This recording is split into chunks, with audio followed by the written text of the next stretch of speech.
All right, welcome.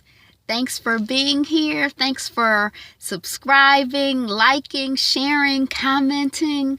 This is Angela, Be Fabulous You, and we are doing a review of Underground on WGN Season 1, Episode 3, which is called The Lord's Day. The Lord's Day. And I'm going to go really quick. I'm going to try to go really quick. I got more notes for this episode than I did for episode 1 or 2. But the episode opens on a Sunday. And we see the people are in church. The enslaved folks are in church on one side, with Henry and Noah off to the side, kind of strategizing, talking, planning, and the white folks and the black folks who are forced to serve the white folks are in church on another side. And the ministers are given the same. Moses is preaching to the black folks, and he's given the same type of sermon, or he's preaching on the same scripture as the white man, if I'm not mistaken. So what the critical part of this scene is that Noah and Henry figure out that Sunday is a good day to leave. The Lord's Day is a good day to leave because the final head count is on Saturday night. They don't do head count again until Monday. It sounds like prison language to me, and I know all of the stuff started here, but the same ideas, are they bringing stuff from the present backwards, or how does that work?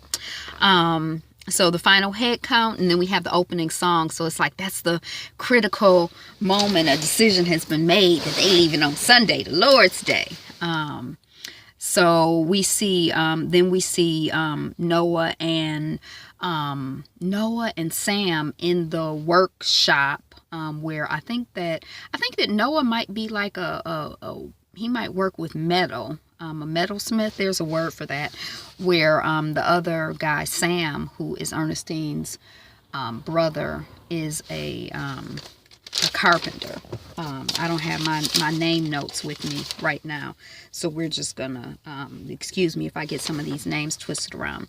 But basically what this scene lets me know is that Sam knows a lot, and that his mind is working. He realizes that when Tom Macon took over the plantation, they were being way more productive, and so the bridge that left the plantation was not sufficient, so they had to rebuild the bridge.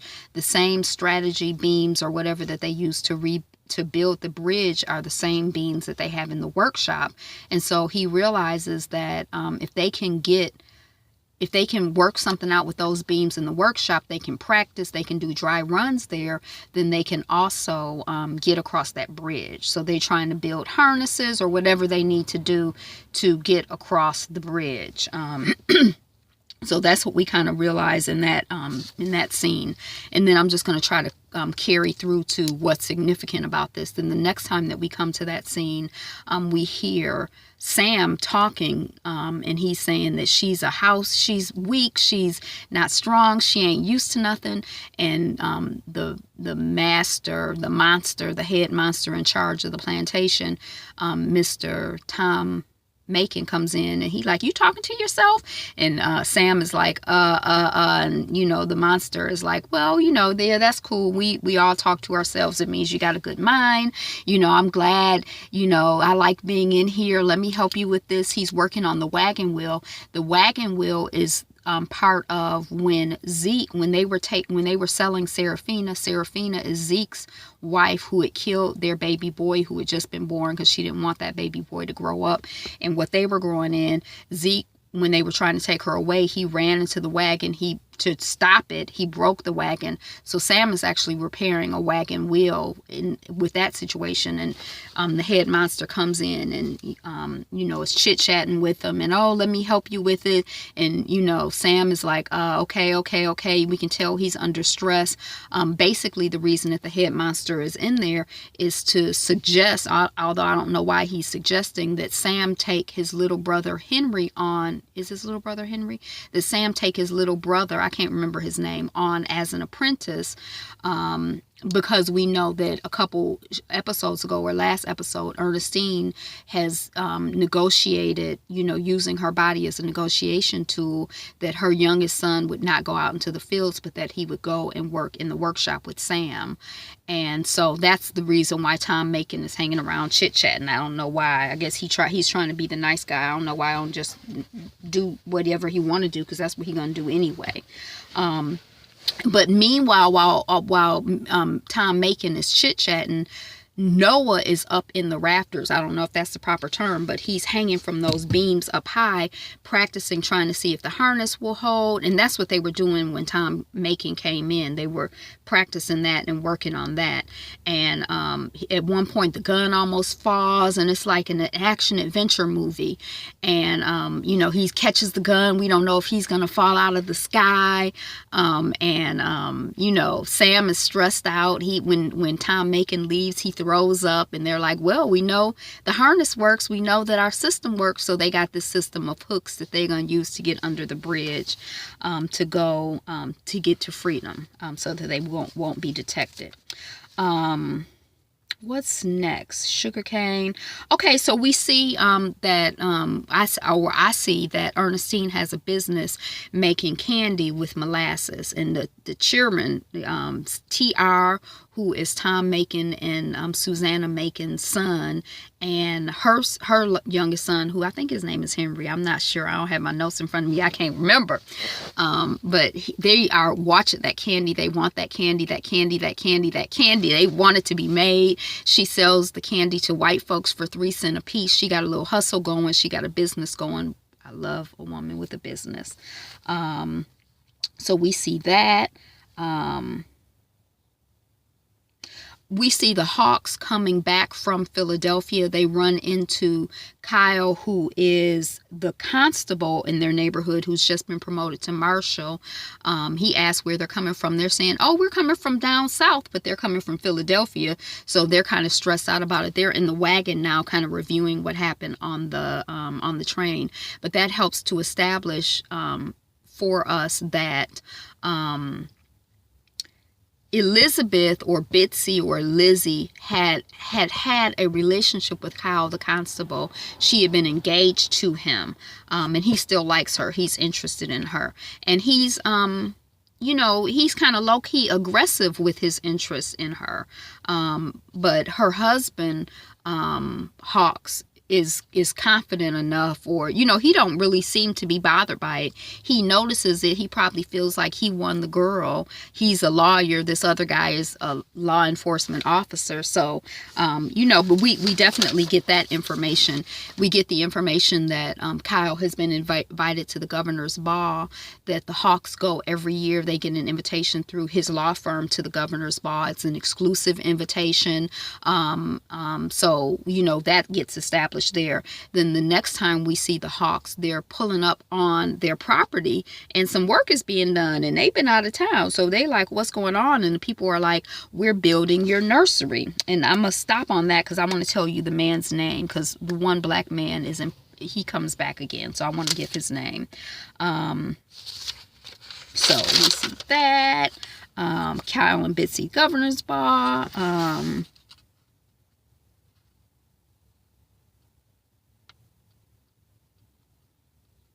Henry tells Noah to be patient. They got to think, move slowly. They ain't got to rush into nothing. Moses tells Zeke that they're taking Seraphina. Oh, I had already told you that. But so I told you that last episode. That happened this episode, where Zeke runs and breaks the cabin wheel. So that happened in this episode because they were trying to take Seraphina away. They're selling Seraphina, so we've got that established. Noah negotiates with Cato to get Zeke out of the box. He sells what Zeke's value is, how passionate he is, even about a wife who killed his son. So he's going to be passionate about us. Excuse me. We want Zeke on our side. So we need Zeke. You have a relationship with Bill. Do what you can to get Zeke out of the box. Clyde, when the Hawks come home and the people are working on their house, they say that they're building a nursery. Clyde is the black carpenter who's there. And then there's someone else there who Mr. Hawks knows, and he's someone who's a bailiff at the courthouse. So we get the sense of people. He's shocked to see that he's involved with the Underground Railroad, and it's supposed to be like that. It's supposed to be hidden, and I guess that's kind of how the KKK works now. There are KKK people all over the place, and we don't know who they are, but you know, they probably recognize each other.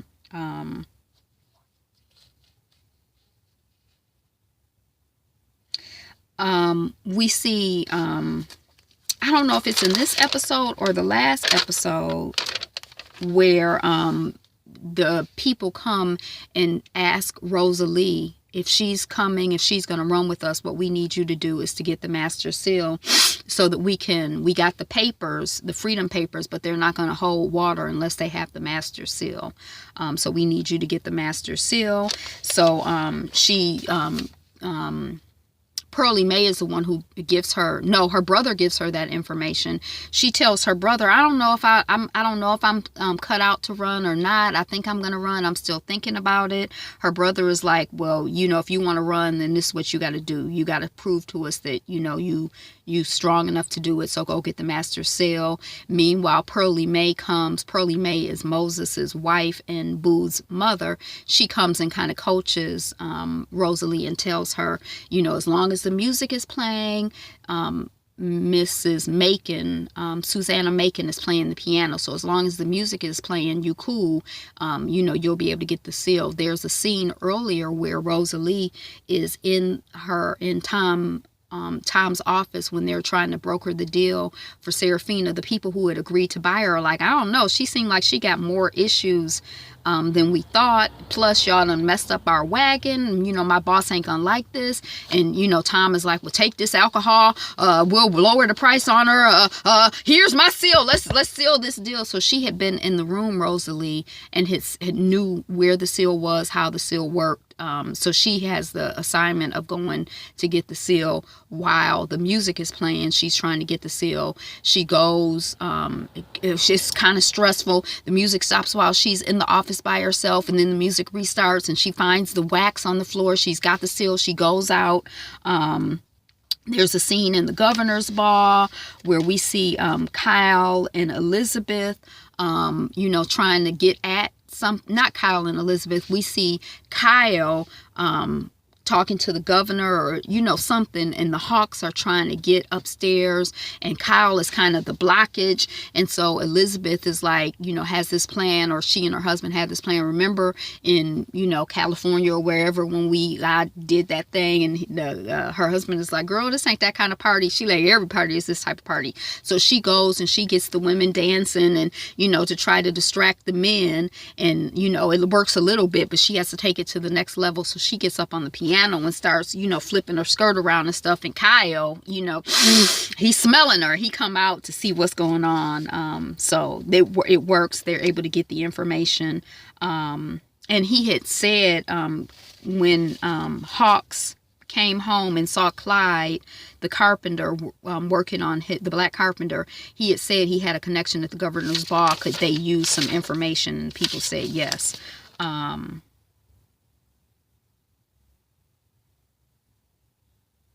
So Cato does get Zeke out. When Cato gets Zeke out, he's basically like, you know, Noah wanted to leave you behind because, you know, he only worried about that boy Henry. He not here for you. So me and you, we gonna do this together. I got you out. You know, he's bonding. He's trying to bond with, Cato is trying to bond with Zeke and erode the bond between Zeke and Noah. So it works effectively. Okay. They discover that the seal is missing, so that's a big deal. And the women who work in the house are being checked by Ernestine, and Susanna is, all you do is steal, and all we try to do is be nice to you. And then all of the people who work in the field are holding up railway ties. They're heavy. They're in groups. Mr. Macon, Monster Macon says, you know, if I don't have my seal back by the time the last railway tie falls, everybody is getting 50 lashes. So y'all need to tell me where my seal is. Meanwhile, Ernestine has figured out that Rosalie had something to do with the seal. She asked her, where's the seal? Rosalie tried to lie to her. Her mama smack her. Rosalie tells her mother where the seal is, and she's like, well, why I did it? Her mama's like, we ain't got time for why. We got to solve this issue. They end up just in the nick of time because the last group is about to drop the railway tie. They're tired. It's been all day. Rosalie is bringing lemonade out to the monster because he's sitting there watching the people struggle to hold the thing up. The last group, and Kato is sitting in the shadows watching, you know, glaring, looking mean, and, you know, I guess happy. You know, I don't know how he's supposed to look, but he's like our evil character. Kato is the character we love to hate. But while that is happening, the last group is holding on, and they're about to fall, and Henry rushes into the last group and holds it up, and the people, the overseers or whatever, are about to beat Henry or get Henry, and Monster Macon says, oh, that's okay, I like it, I like that fire, it's not gonna last for long, but we like it for now. And meanwhile, the wife, Susanna, comes downstairs, and she finds her son, you know, a trail of mess with her son playing with the seal. Where did you get this from? I got it from Daddy's office. Ernestine, Rosalie, clean up this mess and tell my husband I found his seal. And then she leaves the room. Ernestine gives TR, the little boy, Susanna and Tom's son, some candy. So she had bribed him with candy to lie and say that he had the seal all along. So the people don't get beaten. And Noah, oh, there's a scene when they're holding up the last railroad tie, and Noah says, fight for it, fight for it, fight. And you know, oh, nasty Kato is sneering at him like, you're gonna lose.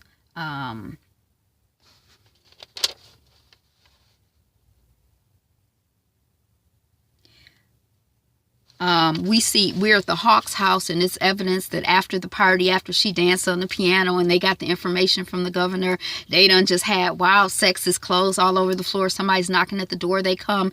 It's Clyde. He says, you know, I'm sorry. I know you're not set up to be part of the Underground Railroad yet, but we need you. It's some people out in your, you know, in your storage area, in your garage, you know, thank you. The wife, Mrs. Hawks, what's her name? Elizabeth says, I'll go get some food and stuff and take it out there to them. You know, we on duty. We on the Underground Railroad. So we see that. Rosalie has figured out that the stress of having the seal and people almost getting beaten and her not being able to handle getting the seal back in time, and you know, her needing her mother's help to handle the situation, that she ain't gonna run. So she tell her brother, tell Noah I'm not gonna run. Her brother is like, you gotta tell Noah. She's on her way to tell Noah. Bill Meeks is coming out of his house. He sees her. Hey girl, you know, that's a pretty dress you got on. He's drunk. She don't really want to be bothered with him, but he's a white man. He's telling her to come. She's trying not to interact with him. He's telling her about how his wife died, and he's sad for his wife, and she never had pretty clothes, and she got a plain burial ground marker. You know, it's establishing that he's poor white, and oh, you think you're better than me. And then he grabs, and you know, Rosalie had said she would put some flowers on his grave. She's trying to be nice, but she really don't want to be bothered. She does not want to interact, but it's kind of like the dynamic is such that, you know, oh, you think you better than me? He grab her up, take her into his cabin. We hear her yelling and screaming. Then the next thing we know, we see her running out, and it's quiet. Noah is down by the water fishing with Henry. He's burying the hooks, and you know, they get and they plan together. Noah and Henry are leaving, and you know, Noah's like, well, I'm gonna go this way, and Henry like, you want to go see that girl? And you know, he want to go see that girl. So he's walking, he's on a collision course with her, well, she's on a collision course with him. He's walking by, she runs out, and she's like, she runs out of the house, and she says,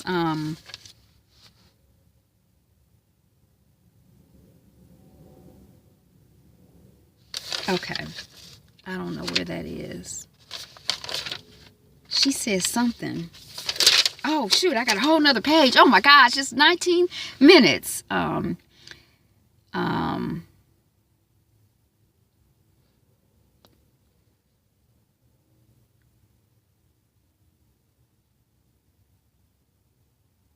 Oh, she runs and she says, "We have to go." And he's like, "Well, what about the plan?" And she's like, "He dead," indicating Bill Meeks. And then they run off into the sunset hand in hand. So that's a beautiful scene.